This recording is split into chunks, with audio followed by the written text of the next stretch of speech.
আসন্ন চীনা নববর্ষ ইয়ার অব দ্য হর্সকে স্বাগত জানাতে তংহু লেক সংলগ্ন একটি চত্বরে একযোগে আকাশে উড়ে যায় প্রায় ৭০০টি ড্রোন। আবারও চীনা বসন্ত উৎসব প্রসঙ্গ। চীনা নববর্ষের রঙে রঙিন হয়ে উঠেছে গোটা চীন। আধুনিক প্রযুক্তি আর হাজার বছরের ঐতিহ্যের মেলবন্ধনে দেশজুড়ে চলছে ব্যতিক্রমী উৎসব আর আয়োজন।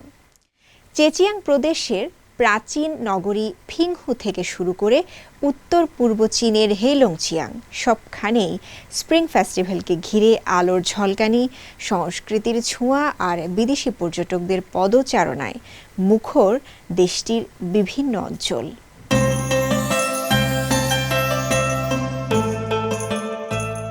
চীনের পূর্বাঞ্চলীয় চেচিয়াং প্রদেশের ফিংহু শহরে গেল সপ্তাহে আলোকোজ্জ্বল ড্রোন শো ও বিশাল লণ্ঠন প্রদর্শনীর মধ্যে দিয়ে শুরু হয়েছে স্প্রিং ফেস্টিভ্যাল উদযাপন।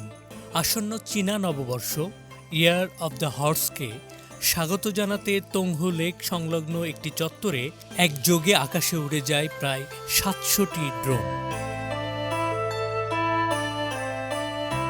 সমন্বিত কোরিওগ্রাফিতে ড্রোনগুলো রাতের আকাশে আঁকে ফিংহুর ঐতিহাসিক স্থাপনা, স্থানীয় সাংস্কৃতিক নিদর্শন, ঘোড়া থিমের চিত্র এবং স্প্রিং ফেস্টিভ্যালের প্রতীক। আধুনিক প্রযুক্তির এই প্রদর্শনী দর্শনার্থীদের মুগ্ধ করে। অনেকের মতে ঐতিহ্যবাহী আতশবাজির পরিবর্তে ড্রোন শো এখন চীনা নববর্ষ উদযাপনের নতুন ও পরিবেশ বান্ধব রূপ। ড্রোন শোর পরপরই একসঙ্গে জ্বলে ওঠে ৪৫ সেট বিশাল লণ্ঠন প্রদর্শনী। ৪টি ভিন্ন থিমে সাজানো এই লণ্ঠন উৎসব বিস্তৃত ছিল প্রায় ৭২,০০০ বর্গ কিলোমিটার এলাকা জুড়ে। ঘোড়া থিমের নকশা, লোককথা ও গ্রামীণ সংস্কৃতির চিত্র ফুটে ওঠে প্রতিটি লণ্ঠনে।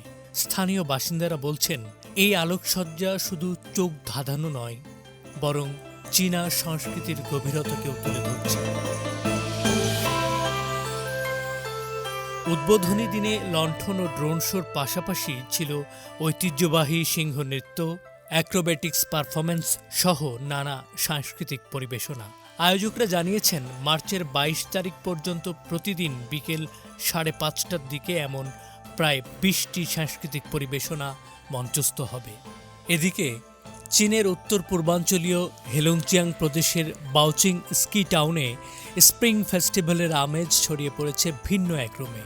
স্থানীয় নববর্ষ মেলায় ভিড় জমাচ্ছেন দেশি বিদেশি পর্যটকেরা। বিশেষ করে রাশিয়া থেকে আসা পর্যটকরা ঐতিহ্যবাহী খাবার, লোকজ সংস্কৃতি আর উৎসবের আনন্দ উপভোগ করছেন কাছ থেকে। মেলায় রয়েছে নানা রকমের স্ট্রিট ফুড, হস্তশিল্প, ঐতিহ্যবাহী লোকজ কার্যক্রম। পর্যটকদের কেউ কেউ স্থানীয় ইতিহাসভিত্তিক জাদুঘর ঘুরে দেখছেন, আবার কেউ কেউ বরফের মাঝেও উষ্ণতার স্বাদ নিতে ছুটছেন হট স্প্রিংয়ে। রুশ পর্যটকরা বলছেন, চীনের আতিথেয়তা, খাবার আর উৎসবের পরিবেশ তাদের বারবার এখানে টেনে আনছে। স্থানীয় প্রশাসন জানিয়েছে, ভবিষ্যতে সাংস্কৃতিক এবং পর্যটন সম্পদকে কাজে লাগিয়ে আরও আকর্ষণীয় ও অভিজ্ঞতা ভিত্তিক পর্যটন পণ্য তৈরি করা হবে, যাতে সীমান্ত পেরিয়ে আরও বেশি বেশি পর্যটক আকৃষ্ট করা যায়। এবছর চীনা নববর্ষ বা স্প্রিং ফেস্টিভ্যাল পড়েছে ১৭ ফেব্রুয়ারি। সরকারি ছুটি চলবে টানা ৯ দিন, ১৫ থেকে ২৩ ফেব্রুয়ারি পর্যন্ত। আলো, ড্রোন আর সংস্কৃতির এই উৎসব শুধু চীনের নয়, বরং বিশ্ববাসীর জন্য এক উন্মুক্ত আমন্ত্রণপত্র, নতুন বছরকে নতুনভাবে দেখা।